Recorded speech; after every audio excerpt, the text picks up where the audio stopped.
Dans une cellule, vous avez la possibilité de saisir des données de différentes tailles. C'est pourquoi Excel 2010 vous permet également de modifier la taille des colonnes et des lignes à l'intérieur même d'un tableau. Donc comme vous pouvez le voir ici, donc je dispose actuellement d'un tableau et vous pouvez voir également donc, que la taille des lignes et des colonnes n'est absolument pas adaptée donc aux différentes données se trouvant à l'intérieur. Vous pouvez voir par exemple ici pour la première colonne, la colonne identifiant que celle-ci est beaucoup trop grande par rapport aux données se trouvant à l'intérieur.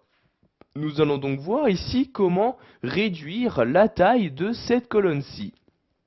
Pour ce faire, je repère tout d'abord le numéro de colonne. Donc ici, il s'agit du numéro A.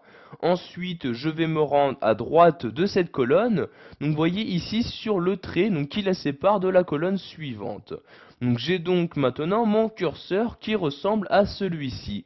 Une fois que c'est le cas, je vais faire un clic de souris et tout en maintenant le clic de ma souris, je vais pouvoir la déplacer. Donc soit à droite pour agrandir ma colonne, soit à gauche pour à l'inverse diminuer ma colonne.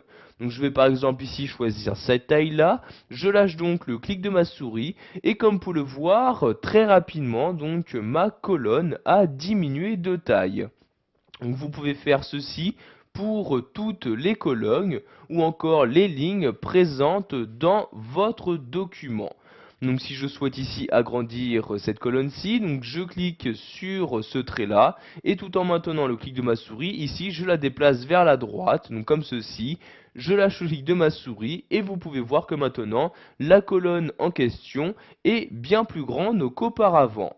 Sachez que vous avez la possibilité d'ajuster automatiquement donc la taille d'une ligne ou d'une colonne juste par rapport à la longueur maximale de vos données. Donc, par exemple ici pour la date de naissance, si je souhaite l'ajuster automatiquement donc à la longueur maximale donc de la donnée la plus grande, je vais ici toujours utiliser donc ce trait-ci, mais cette fois-ci je vais juste double-cliquer dessus.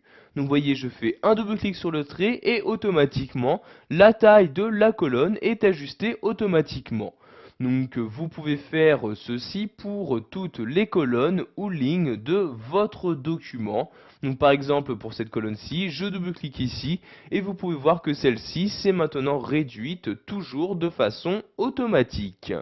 Donc vous pouvez également faire ceci pour les lignes. Donc ici je double-clique sur ce trait là et vous pouvez voir que la ligne ici est revenue donc à son état d'origine. De même pour celle-ci, je fais un double-clic et voyez donc que la ligne, donc la largeur de ma ligne a bien été modifiée.